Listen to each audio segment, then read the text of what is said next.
Good evening, parents. Normally we'd be delighted to welcome you here at school for these information evenings, but unfortunately, as we know, this is not possible now. It's always nice to have you here. It's a bit social as well, and to greet and meet people. But nonetheless, we think it's important to send out the messages and the key messages for our fifth year. We had a terrific transition year, lucky enough to get Killery in at the end, and we celebrated that last May. And indeed we had some awards there recently too for the transition years. But it's time now to move on to fifth year, and it's an exceptionally important year for them, the first of their 2-year Leaving Cert cycle. Miss MacDonald is now going to point out to them the various key elements to this and the various aspects to watch out for. I know this is difficult for our students and indeed for yourselves, but we are working through it, and school life is good. It's pleasant, terrific to have our students here, and we're delighted to be able to see them on a daily basis and engage with them. So I'm going to hand over now to Miss MacDonald. I wish you well, and I thank you again for your continued cooperation and support with us here. And please God, we'll be able to stay open, remain open, and continue with the programme for our fifth years. Guramila Mahavi. Welcome to the fifth year information presentation. So TY was a great year. The students were so enthusiastic and got involved in a variety of activities, and they really engaged with the chance to try new things. Even after lockdown, there was great engagement with online learning, and many of them took part in extra online courses. The end of year reflections were a joy to read. Unfortunately, the year didn't end as we would have wanted, but we were very lucky that we did get to experience most of the things that had been planned for us during the year. And culminating with Killery was fantastic.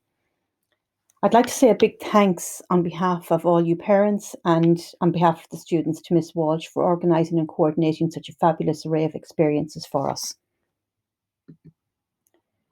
On Friday, we had a lovely fourth year awards, not the usual big celebration that we would have because we couldn't all be together, but we made the most of it, and the awards were presented in the tutor groups. So I want to say well done to all those who received awards.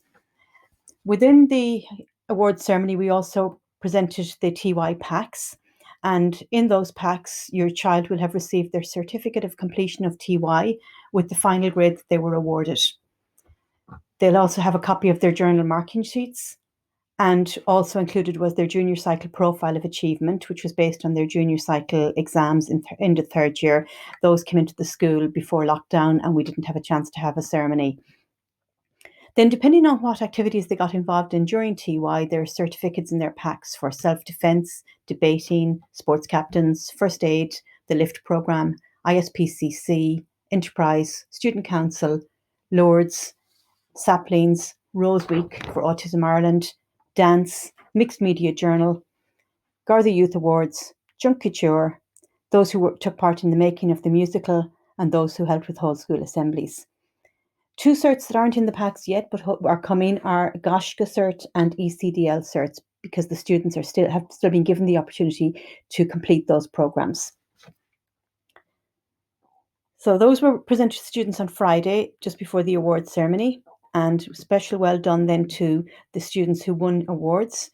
Our Student of the Year, Katie Brennan, our Academic Student of the Year, Alana Bennett, our TY Achievement Award went to Ella McNair, and there was a special Merit TY Award for Scott MacDonald. There were also tutor awards for each of the 4 class groups, a boy and a girl in each group. There were sports awards for a variety of different sports. There was a Mixed Media Journal Award. And of course, there were the usual awards for attendance and punctuality. So congratulations to all the award winners. So we're into fifth year, and the fifth year team has changed a little bit. I'm still the year head, Margaret MacDonald. Then you have new tutor for 5A, Daniel Mullaney. We have Niamh Gormley continuing as tutor with 5B. New tutor for 5C, Darren McGlenchie, and Peter Murphy continuing as tutor for 5D. We also have the support of our chaplain, Anna Maloney, and of course the guidance department is always on hand to help with career advice, Dinah Kenny and Maeve Stapleton.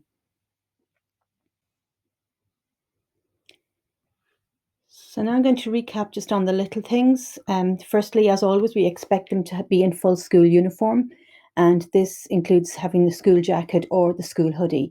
Unfortunately, that lovely TY blue hoodie cannot be worn as the school jacket. That's for TY only, so they must revert back now to the school hoodie. For PE, they must be in proper PE gear, which is the navy tracksuit bottoms with a white Airtex t-shirt, and they can wear the school hoodie for PE. On PE days this year, we're allowing them to wear their PE gear all day, but it must be the correct PE gear. And of course, the makeup and jewellery rule is still there as always. I want to reiterate also the importance of punctuality and attendance. I know this year is an unusual one with attendance, and there are days where students are asked to self-isolate or restrict their movements, and so it's unavoidable for many that they cannot attend every day. But where possible, they should try to be in school and on time. Morning reg is being taken in the first class, and so they should be really in school 5 minutes before that. The doors open 15 minutes before the first class, so they've got 15 minutes to get in, and they're marked late if they're not on time for their first class. And the same for afternoon. If they're not in attendance for reg, if their name is not taken at registration, a text message will go home to you. If they're late, they have an automatic Wednesday morning detention. That's 8:30 till 9:10. And if they miss that for any reason, there is a referral detention on Friday after school.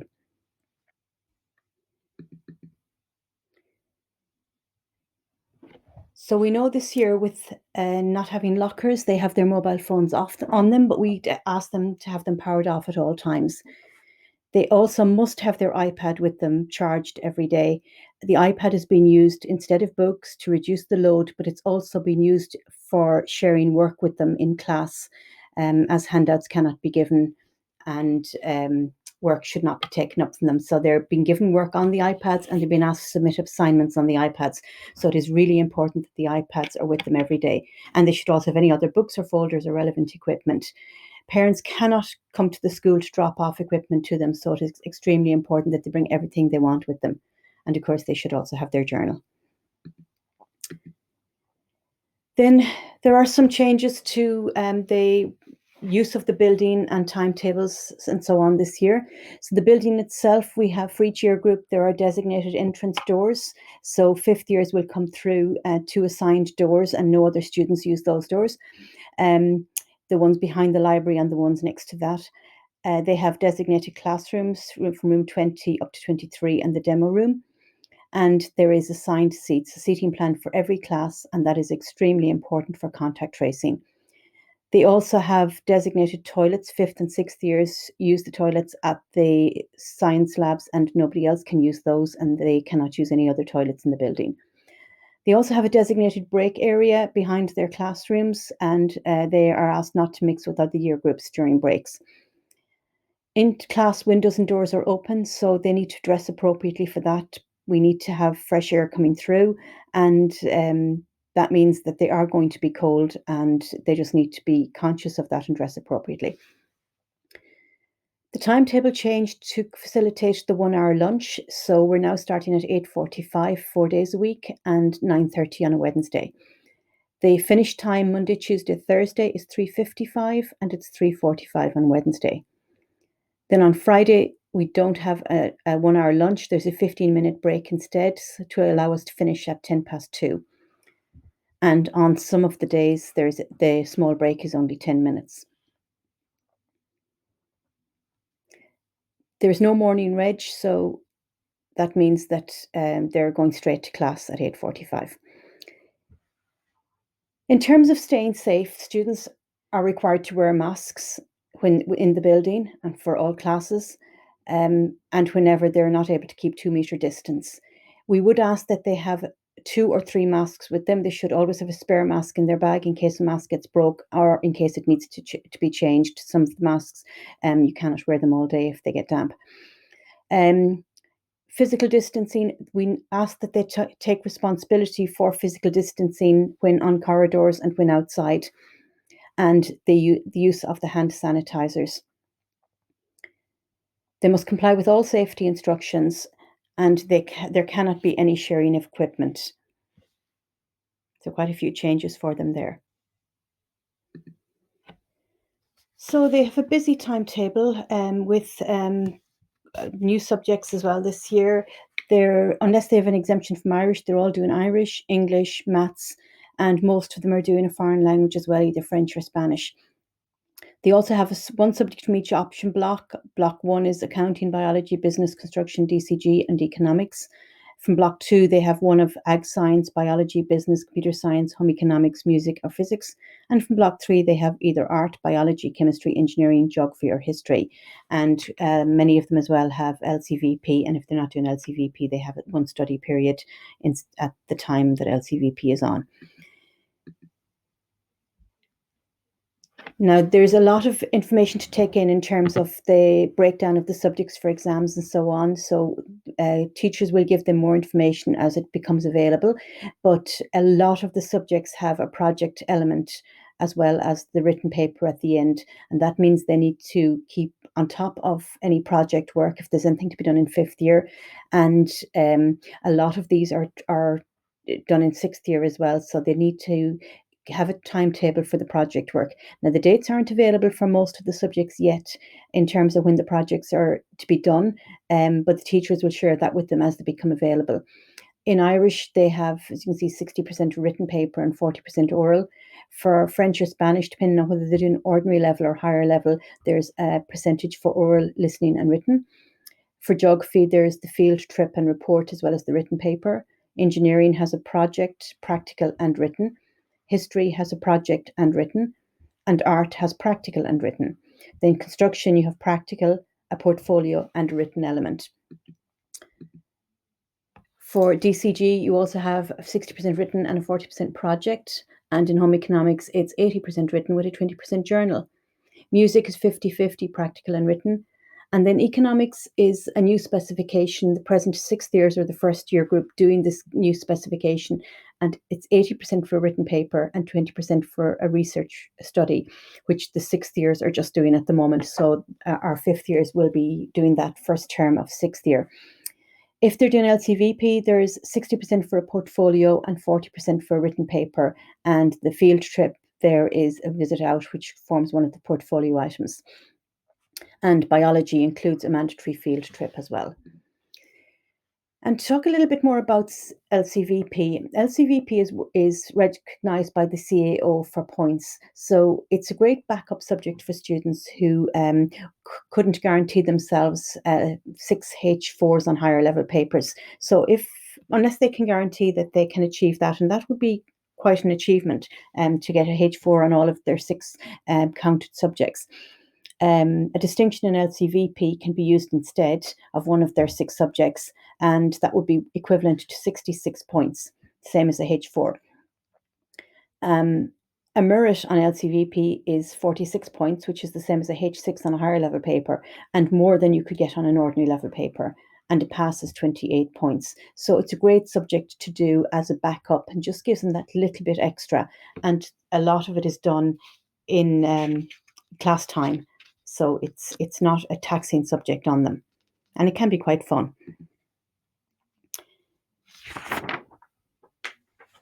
So fifth year is really the beginning of a 2-year Leaving Cert. And our students have got off to a great start, but we want to encourage them to continue as they started. To do this, we want them to perceive achievable goals. So we want them to push themselves, but also to be realistic and to develop good study habits. It's a very valuable chance for them to lay the foundations for what they're going to do for the 2 years. If they get the right habits in fifth year and get enough work done, it means that they can actually enjoy their sixth year. They can continue to do the things they want to do. They can play sport and get involved in their extracurricular activities, safe in the knowledge that their work is under control. 50% of students, they say, who miss out on their first preference do so by only 25 points or less. So turning D3s into D2s or turning C3s into C2s or C1s, each grade is only 5 extra points. And the key to making those changes is study. So we're going to have a look at what we can do to support them. In their journal, there's a section on setting academic goals. And in this same section, you'll see within that section, you have the Leaving Cert points. So the H1 is the higher level subjects and the O's are the ordinary level subjects. So you'll see here the points for the higher level subjects for each grade and the grade you have to get. And a H1 is difficult to get. It's 90%. The traditional A would have been 85%. And the majority of students getting A's would have been getting between 85 and 90. So getting over the 90 is a fantastic achievement, and not every student will get even one H1 in their Leaving Cert. If they're doing ordinary level papers, the points are here, the 56 down and so on. And then the LCVP points are here and what they're equivalent to. Also, of course, if they're doing higher level maths, provided that they get at least a H6, 40%, they have to get 40% for this, then they get 25 bonus points. If they get less than 40%, they don't get the bonus points. So it has to be grade 6 or above.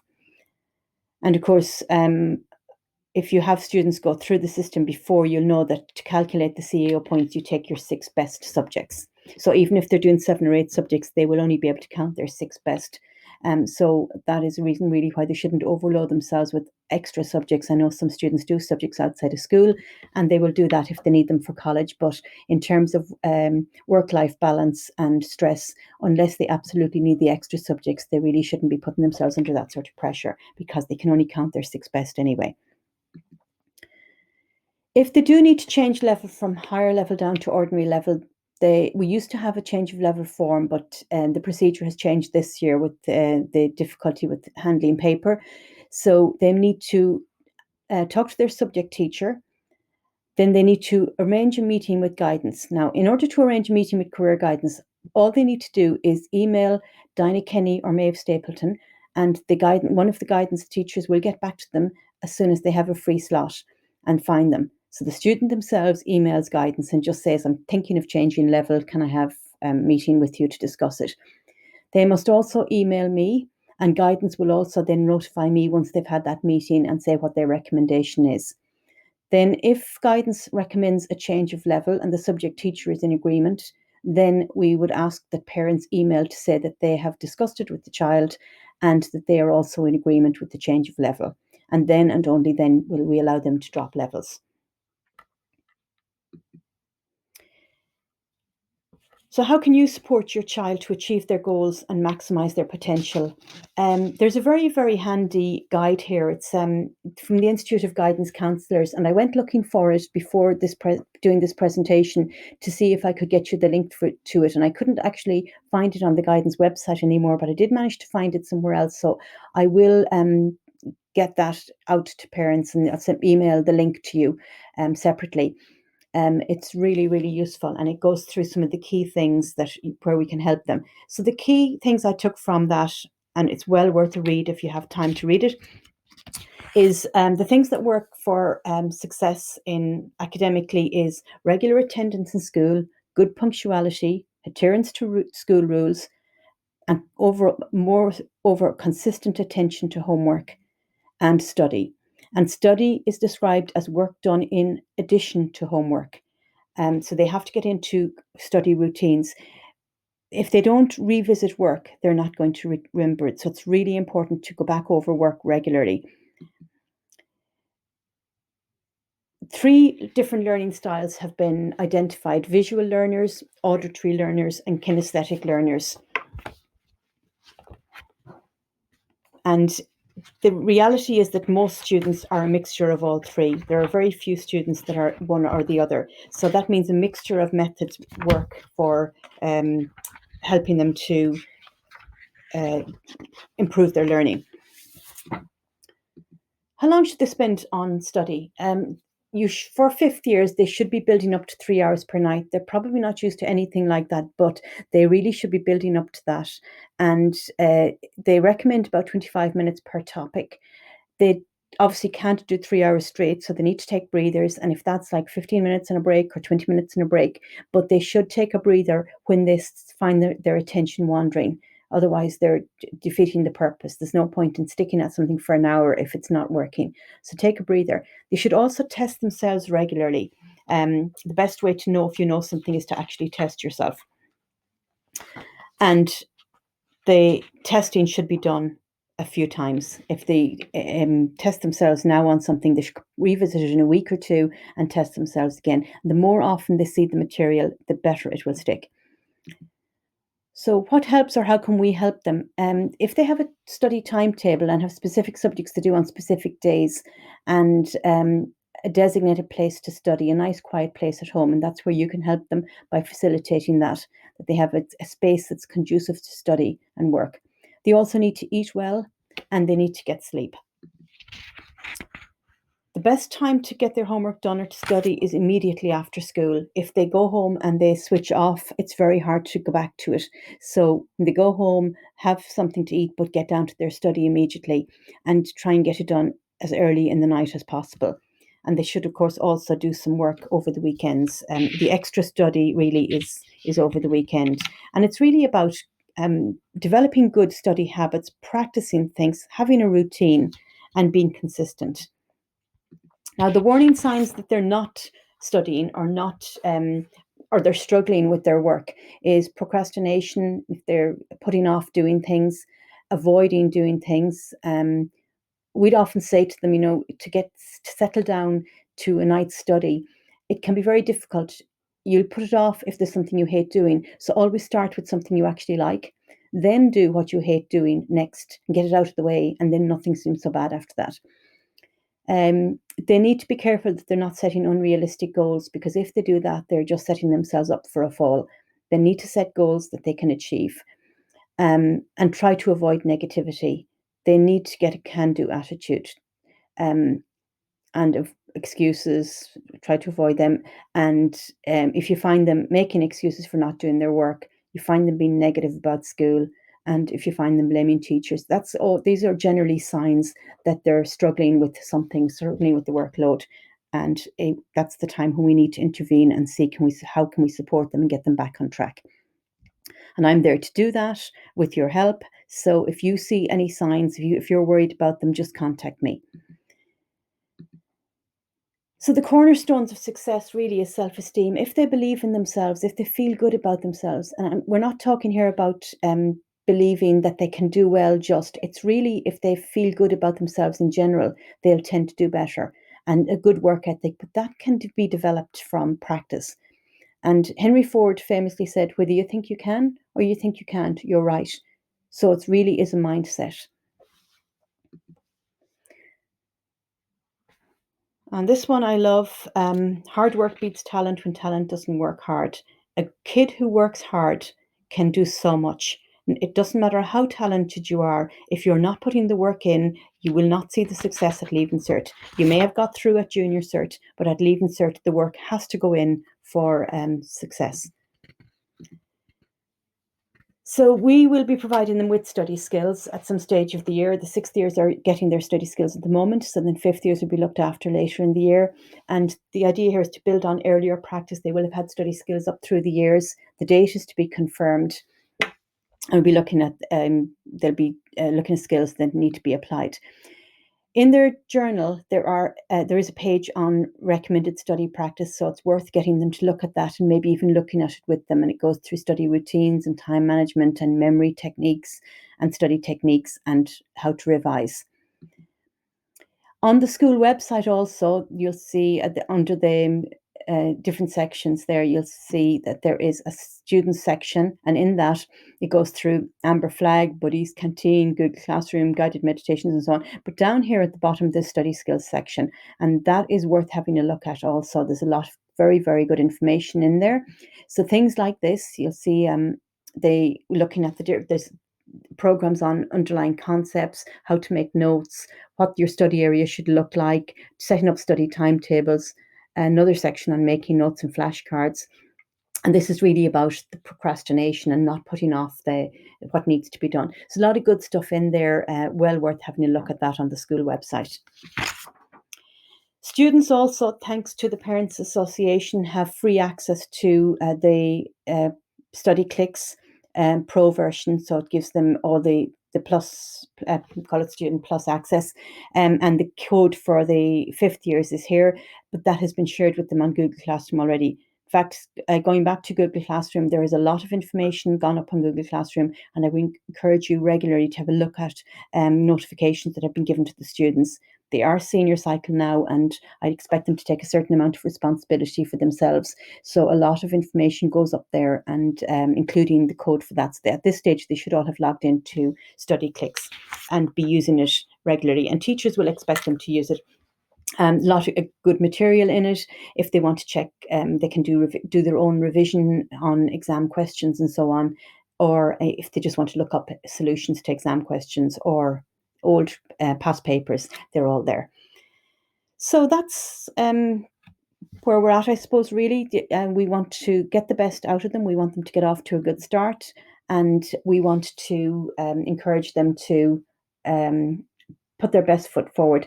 If they develop the good study routines now, it will pay off. And for the procrastinators among us, here's a nice little read. So I leave that for you to read in your own time. So, to steal the government's line, we're all in this together.